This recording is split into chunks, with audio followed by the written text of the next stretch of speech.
नमस्कार दोस्तों, स्वागत है आप सभी का आज के इस वीडियो में। और आज के इस वीडियो में हम जिस टॉपिक पर बात करेंगे वो है थार का मरुस्थल।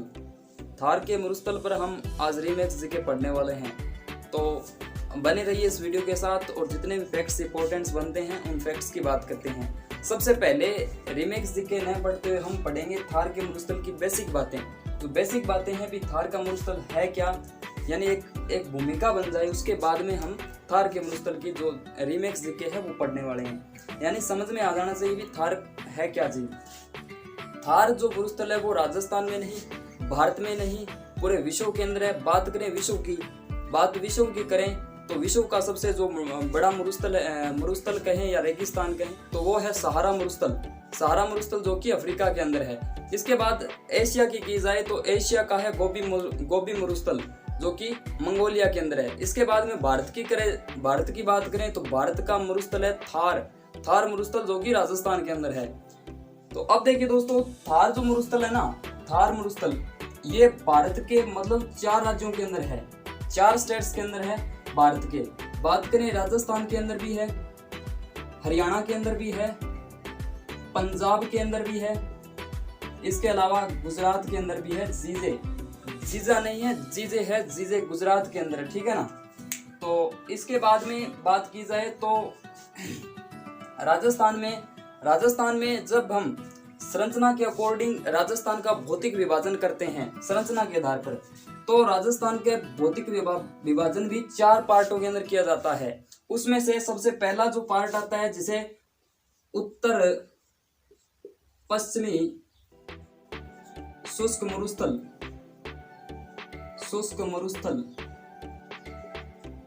उत्तर पश्चिमी शुष्क मरुस्थल, इसे आप मरु प्रदेश भी कह सकते हो, उसे पश्चिमी रेतीला मैदान भी कह सकते हो। इस पर राजस्थान की टोटल 40% जनसंख्या निवास करती है, यानी 40% जो पॉपुलेशन है वो निवास करती है। ये क्षेत्रफल राजस्थान के लगभग 61.11% भूभाग पर फैला हुआ है। कितने परसेंट पर? 61.11% भूभाग पर फैला हुआ है, यानी 61% भूभाग पर फैला हुआ है। इसके बाद में बात की जाए तो इस पर टोटल राजस्थान के 13 जिले आते हैं। 13, पहले 12 थे और 12वां जिला हनुमानगढ़ था, तो 13 जिले टोटल आते हैं। इसके बाद में सिरोही को इसमें सम्मिलित कर लिया गया था, लेकिन सिरोही का दक्षिणी पार्ट इसमें सम्मिलित नहीं है। उत्तर पश्चिमी जो भाग है, क्योंकि थार का जो प्रसार है वो बढ़ता जा रहा है, तो इस प्रकार से 13 जिले इसमें सम्मिलित हैं। उन जिलों की अगर बात की जाए तो वो आते हैं जैसे गंगानगर है, हनुमानगढ़ है, बीकानेर है, चूरू है, सीकर है, झुंझुनू है, इसके अलावा नागौर है, जोधपुर है, बाड़मेर है, पाली है, सिरोही है, जैसलमेर भी आता है इसमें। तो इस प्रकार से आपके ये मतलब आपको समझ में आ गया है थार चीज क्या है। तो अब हम देखते हैं राजस्थान रीमैक्स जीके जो कि थार से रिलेशन रखने वाले हैं। चलिए जी स्टार्ट करें। दोस्तों हम बात करते हैं राजस्थान के इस मैप से हम आप समझें कि ये जो दिशा है ये इसकी उत्तरी दिशा है और ये इसकी पश्चिमी दिशा है, यानी उत्तर पश्चिमी जो मैदान है इसमें 12 जिले आते हैं। तो इसका जो पश्चिमी का भाग है ये कहलाता है थार मरुस्थल कहलाता है, ठीक है ना। और ये इसका जो पूर्वी का भाग है ये मारवाड़ के रूप में सम्मिलित किया जाता है इस क्षेत्र के अंदर, इस रूप में, तो मारवाड़ के रूप में इसे देखा जाता है। अब हम बात करते हैं रीमैक्स जीके की बात कर लेते हैं, ठीक है ना। रीमैक्स जीके के अंदर अगर हम देखें तो सबसे पहला जो क्वेश्चन आता है वो है थार का प्रवेश द्वार किसे कहा जाता है। थार का प्रवेश द्वार वेरी इंपॉर्टेंट क्वेश्चन है कि थार का प्रवेश द्वार किस प्रदेश को कहा जाता है। अगर प्रदेश पूछे तो वो शेखावाटी होगा, आपका शेखावाटी प्रदेश जो है वो होगा, क्योंकि शेखावाटी के अंदर 3 जिले आते हैं, चूरू आता है, सीकर आता है और झुंझुनू आता है। इसके बाद में बात करें जिला कौन सा आता है तो थार का जो प्रवेश द्वार है वो है जोधपुर। थार मरुस्थल का जो प्रवेश द्वार है किस जिले को कहा जाता है तो जोधपुर जिले को कहा जाता है। इसके बाद में बात करें थार मरुस्थल है या थार का जो प्रवेश द्वार वो हो गया आपका। इसके बाद में थार मरुस्थल का सबसे बड़ा शहर कौन, तो अब देखो दोस्तों थार मरुभूमि है उसका सबसे बड़ा जो शहर है वो है जोधपुर, ठीक है ना। जोधपुर है थार मरुभूमि का सबसे बड़ा शहर। तो थार महोत्सव कहाँ मनाया जाता है, तो थार महोत्सव बाड़मेर जिले के अंदर मनाया जाता है। ये भी ध्यान रखना, कांस्टेबल के अंदर पूछा था और ये भी कांस्टेबल के अंदर पूछ लिया था। तो ठीक है दोस्तों, कुछ एक और फैक्ट्स है वो भी अब देख लेते हैं। उन फैक्ट्सों की अगर बात की जाए तो वे भी इम्पोर्टेंट। चलिए दोस्तों, कुछ और फैक्ट्स देखते हैं थार पर।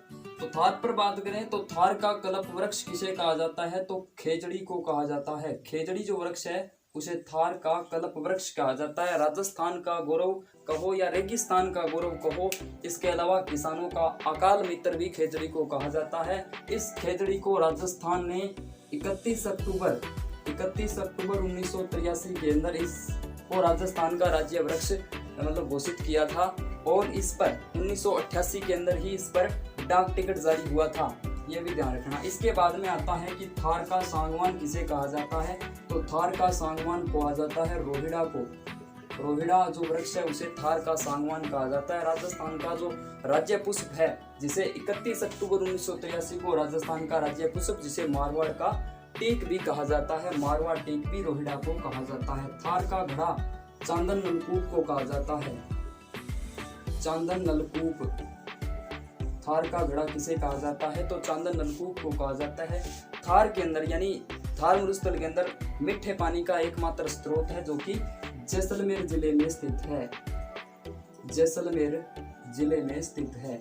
इसके बाद में आती है थार की लता किसे कहा जाता है, थार की लता रुकमा को कहा जाता है, जिनका संबंध जोधपुर से है। जोधपुर से इनका संबंध है। जोधपुर को ब्लू सिटी कहा जाता है, नीला शहर कहा जाता है। इसके बाद में आता है थार का चिता कहो या धुरों का चिता कहो तो गोडावन को कहा जाता है। किसे कहा जाता है, तो गोडावन को कहा जाता है। थार का लाल किसे कहा जाता है, तो थार का लाल स्वरूप खान को कहा जाता है। ठीक है ना। तो ये कुछ एक फैक्ट्स थे। कुछ एक और फैक्ट से भी इम्पोर्टेंट वो भी देखते हैं। थार की वैष्णो देवी किसे कहा जाता है, थार की वैष्णो देवी कहा जाता है तनोट माता को।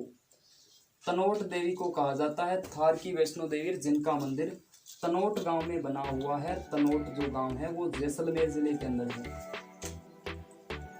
ठीक है, समझ आना, जैसलमेर लिखा है। तो थार की वैष्णो देवी कहा जाता है तनोट देवी को, तनोट माता को। तो देखिए दोस्तों, रुमाली वाली देवी भी कहा जाता है, इसे थार की वैष्णो देवी कहा जाता है। इसके अलावा इसे सैनिकों की देवी कहा जाता है, यानी बीएसएफ के जो सैनिक हैं उनकी। इसके अलावा इनका जो मंदिर है वो सीमा सुरक्षा बल के अंतर्गत आता है, यानी बीएसएफ के अंतर्गत आता है। मेवाड़ की वैष्णो देवी कहा जाता है नीमच माता को, जिनका मंदिर उदयपुर के अंदर बना है। तो कमेंट्स के अंदर आप बताएंगे राजस्थान की वैष्णो देवी किसे कहा जाता है, जल्दी से कमेंट के अंदर बता देना। इसके बाद में आता है थार एक्सप्रेस। थार एक्सप्रेस की जो शुरुआत है वो 17 फरवरी को होती है। 17 फरवरी 2006 को होती है, ध्यान रखना। 17 फरवरी 2006 को थार एक्सप्रेस की शुरुआत होती है भारत और पाकिस्तान के मध्य। ये जो आपका बाड़मेर का जो क्षेत्र आता है, मुनाबाव रेलवे स्टेशन, वहाँ से चलकर ये जाती है खोखरो पार पाकिस्तान तक। खोखरो पार पाकिस्तान तक चलती है। जहाँ मुनाबाव रेलवे स्टेशन जो बाड़मेर में है, भारत का एकमात्र रेलवे स्टेशन जहाँ पर शराब की दुकान है, जहाँ पर शराब बिकती है। इसके बाद में आता है थार का जहाज किसे कहा जाता है, तो थार का जहाज कहा जाता है ऊँट को। ठीक है ना, ऊँट को थार का जहाज कहा जाता है। इसे 19 सितंबर 2014 को मतलब घोषित किया गया था राजस्थान का राज्य पशु। इसके अलावा राज्य पशु इसे चिंकारा भी है, इसे पालतू श्रेणी के अंदर देखा जा सकता है, विरासत पशु के अंदर। थार की जीवन रेखा किसे कहा जाता है, थार की जीवन रेखा कहा जाता है लूणी नदी को। लूणी नदी है उसको कहा जाता है थार की जीवन रेखा। ठीक है, इसके बाद में आता है थार प्रदेश का सबसे बड़ा बांध कौन सा है, तो थार प्रदेश का सबसे बड़ा बांध जो है वो है जवाही बांध। जवाई नहीं है, जवाही बांध है। ठीक है ना, जवाही बांध है। जवाही बांध जो कि इस पर एक परियोजना भी चलाई गई है, सही परियोजना। ठीक है, इसे मारवाड़ का अमृत सरोवर कहते हैं। तो इसका ध्यान रखना दोस्तों। कुछ एक फैक्ट्स दे जो हमारे इम्पोर्टेंट फैक्ट्स माने जाते हैं थार पर। तो आशा करता हूँ कि वीडियो शानदार लगा होगा। तो वीडियो शानदार लगे तो वीडियो को लाइक कर दीजिएगा और पेज से जुड़ जाइएगा। यूट्यूब चैनल भी है, उससे भी जुड़ जाइएगा।